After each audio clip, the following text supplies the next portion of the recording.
जय श्री कृष्णा दोस्तों। एक पंडित जी थे जो रोज घर घर जाके भगवत गीता का पाठ करते थे। एक दिन उन्हें एक चोर ने पकड़ लिया और उससे कहा, तेरे पास जो कुछ भी है मुझे दे दो। तब वो पंडित जी बोला कि बेटा मेरे पास कुछ भी नहीं है, तुम एक काम करना, मैं यहीं पड़ोस के घर में जाके भगवत गीता का पाठ करता हूँ। वो यजमान बहुत दानी लोग हैं, जब मैं कथा सुना रहा होऊंगा तुम उनके घर में जाके चोरी कर लेना। चोर मान गया।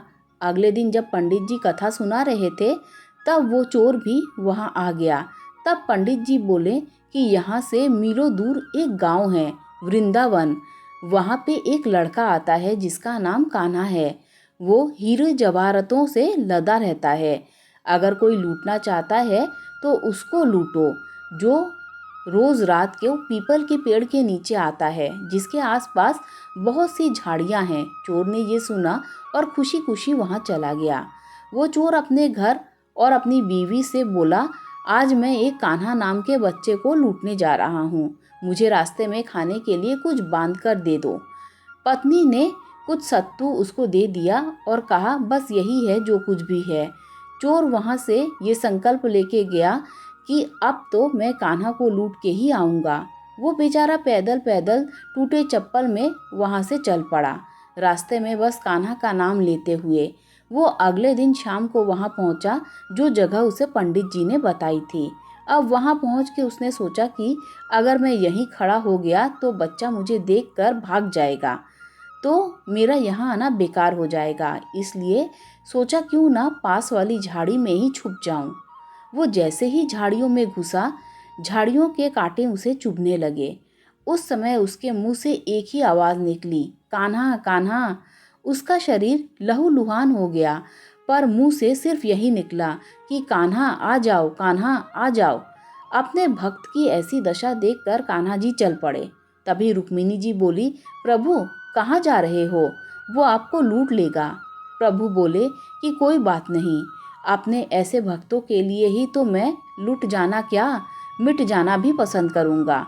और ठाकुर जी बच्चे का रूप बनाकर आधी रात को वहां आए। वो जैसे ही पेड़ के पास पहुंचे, एक चोर दम से बाहर निकला और उन्हें पकड़ लिया और बोला, ओ कान्हा, तूने मुझे बहुत दुखी किया है, अब ये चाकू देख रहा है ना, अब चुपचाप अपने सारे गहने उतार कर मुझे दे दे। कान्हा जी ने हंसते हुए उसे सब कुछ दे दिया। वो चोर हंसी खुशी अगले दिन अपने गांव वापस पहुंचा और सबसे पहले उसी जगह गया जहां वे पंडित जी कथा सुना रहे थे, और जितने भी गहने चोरी करके लाया था उनका आधा हिस्सा उसने पंडित जी के चरणों में रख दिया। जब पंडित जी ने पूछा कि ये क्या है, तब उसने कहा, आपने ही तो मुझे उस कान्हा का पता दिया था, मैं उसको लूट कर ले आया और ये आपका हिस्सा है। पंडित जी ने सुना तो उन्हें यकीन नहीं हुआ। वो बोला कि मैं इतने सालों से पंडिताई कर रहा हूँ, वो मुझे आज तक नहीं मिला, तो जैसे पापी को कान्हा कैसे मिल सकता है। चोर के बार बार कहने पर पंडित जी बोला, चल मैं चलता हूँ तेरे साथ वहाँ पर, मुझे भी दिखा कान्हा कैसा दिखता है। और वो दोनों चल दिए। चोर ने पंडित जी को कहा कि आओ मेरे साथ यहाँ पर छुप जाओ, और दोनों का शरीर लहूलुहान हो गया और मुंह से बस एक ही आवाज निकली, कान्हा कान्हा आ जाओ।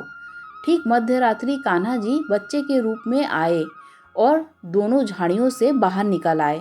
पंडित जी की आंखों में आंसू थे और फूट फूट कर रोने लग गया और जाके चोर के चरणों में गिर गया और बोला कि हम जिसे आज तक देखने के लिए तरसते रहे, जो आज तक लोगों को लूटता आया है, तुमने उसी को लूट लिया। तुम धन्य हो, आज तुम्हारी वजह से मुझे कान्हा के दर्शन हुए, तुम धन्य हो। ऐसा है हमारे कान्हा का प्यार अपने सच्चे भक्तों के लिए। जो उसे सच्चे दिल से पुकारते हैं तो वो भागे भागे चले आते हैं। मेरो तो गिरधर गोपाल दूसरो ना कोय, जय कन्हैया लाल की।